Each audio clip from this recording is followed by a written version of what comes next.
Hey ACA, it's Executive Vice President Cody Burklam here with you again for our second legislative update of this legislative session. We're going to be covering the week of January 21st through January 25th, which is today. Quite active in the legislature this week. Quite a few things happened, even though it was a short week, as you may remember. The House and Senate were out of session Monday, January 21st due to the Martin Luther King holiday. And so they came and gavelled back in on Tuesday. Started out Tuesday morning with a joint budget meeting at 9 o'clock. Now, the way that the budget is set up in the state of Arkansas, both the House and Senate have a joint budget committee where both Senate members and House members come together for one committee to pass bills, and then they break off and go to the respective houses to be passed once they're out of the committee. So that's something a little unique that Arkansas does, since we deal with so many appropriations and budgeting bills in one session. It's just easier to do it in one committee instead of the House having a committee and the Senate having a committee. But anyway, like I said, they met in session for the first joint budget meeting at 9 o'clock Tuesday morning, and they took some kind of action on right around 183 budget bills, if I counted that correctly. Not all of them were passed by the committee. Some of them had to go for a little further review, special language, things such as that. One of the ones that we were really interested in that did get a due pass recommendation by the committee was Senate Bill 29, SB 29, which was the Appropriations and Budgeting Act for the Arkansas Beef Council. Now, I don't know how many of you may know or may not know about the Beef Council, but the Beef Council is kind of the research arm of the cattle industry here in Arkansas. Every time you take a calf to a sale barn or you hold a private treaty sale, $1 from every sale is directed to the Arkansas Beef Council. That goes into a special fund at the state government. They then appropriate the money afterwards to back to the Beef Council, where they can do research and spread the word about beef and the many products that we put out every day. And we certainly support that piece of legislation, support the Beef Council and the things they do. They have supported us in the past, and hope to continue working closely with them here at the Cattlemen's to advance the use of beef in Arkansas. So that received a good vote out of committee, and then it passed the Senate on Wednesday with a vote of 35-0 or 35-4-0 against, and then it passed the House yesterday, Thursday, by a vote of 95 yeas, 0 nays, and 5 not voting. Don't know why you wouldn't want to vote for that, but I guess everybody has their reasons.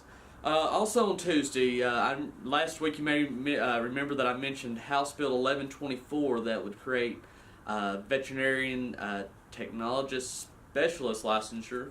It got a good vote out of committee last week. This week it came before the full House on Tuesday, and it was passed with a resounding vote of 96 yeas and 0 nays with 4 not voting. So we're happy to see that bill advance out of the House.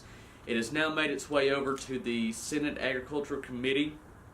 They'll do a hearing on it before it goes to the full Senate House for a vote, before it goes to the full Senate floor for a vote. So we're hopeful for a good vote in the Senate as well. Speaking of the Senate Agricultural Committee, they held their organizational meeting on Tuesday as well. Tuesday morning they held their first organizational meeting, and whereas the senators just had a chance to get to know the committee, get to know one another, and then got to know some of the industry folks that they'll be seeing come in and out of the Senate Ag Committee throughout the session. For those who might be interested in observing the Senate Ag Committee, they're going to meet every Tuesday and Thursday at 10 a.m. During the session. As long as they have legislation to look over, they'll meet over, or they can also meet at the call of the chair. Wednesday the 23rd, started out the day by attending the State Agency and Governmental Affairs Committee. This will be the committee that you may remember will be carrying the transformation bills that the governor has requested to transform state government. So really they didn't vote on any of these bills. They just wanted to start the discussion. This is a big piece of legislation. A lot of people are interested in it, a lot of thoughts, a lot of comments. So they just wanted to start the discussion. So the state, that committee will be handling it in the House, and the same committee over in the Senate side will be handling those transformation bills. We did get to learn a little more about these bills. There's going to be 16 different bills that'll be discussed, and then they'll lump them all together for one large bill to be voted on sometime in the future when all those bills are discussed and they feel like they have them ironed out and where they want to be. One more, something that some people have asked me, maybe expressed a little concern about is, will the boards and commissions and committees that are currently organized under state government, under this transformation plan, will they lose any power, any funding, or anything like that? So, dug down further into the bills that concern us, such as the Department of Agriculture, and the language is in there that none of these boards, commissions, or committees will lose any kind of authority or power. They will still have the same authority or power that they currently have. If there's any special funding that is dictated by law in the statutes, they will continue to receive that funding. So there's really not much changing except for their being officially put under, the departments such as the Department of Ag. So, like I say, that's still a large piece of legislation. There'll still be a lot going forward on that transformation plan. But we've looked over and been asked. The ACA has been asked our opinion on it, and we're supportive of that piece of legislation as it currently sits right now, and so we're looking forward to work with the Department of Agriculture and the Governor's Office on that. Thursday the 24th was just kind of a wrap-up day. The House convened at 10 o'clock to take care of business. Senate convened at 11 o'clock.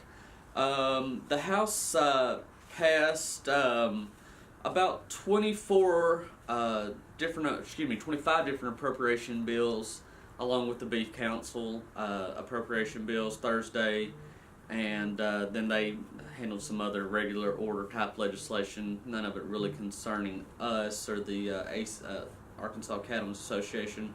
Along with the Senate, they just took up some regular order bills and some rule changes for their group. Nothing too major there. Friday, the legislature will not meet.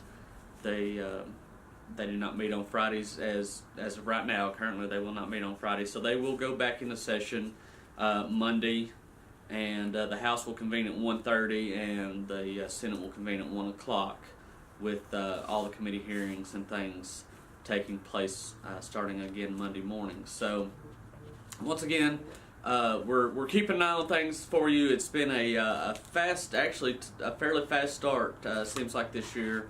I've heard a couple people mention that this seems a little busier than it has in past sessions. So they're going to really try to observe the 60-day limit when it comes to how long they can meet, and try not to extend that out like they have in past years. Don't know how that's going to work. I guess we'll have to see a little bit later in the session, but they're really getting things cranked up and rolling now, and so we're going to be there keeping an eye out for you and for the Arkansas cattle industry. If you have any questions, please reach out to us. My email is cody@arbeef.org. Phone number here, 501-224-2114. We'll be happy to help you, answer any questions, any concerns about any piece of legislation you might see. Be glad to do whatever we can for you. Thank you very much. Have a good weekend. Talk to you next week.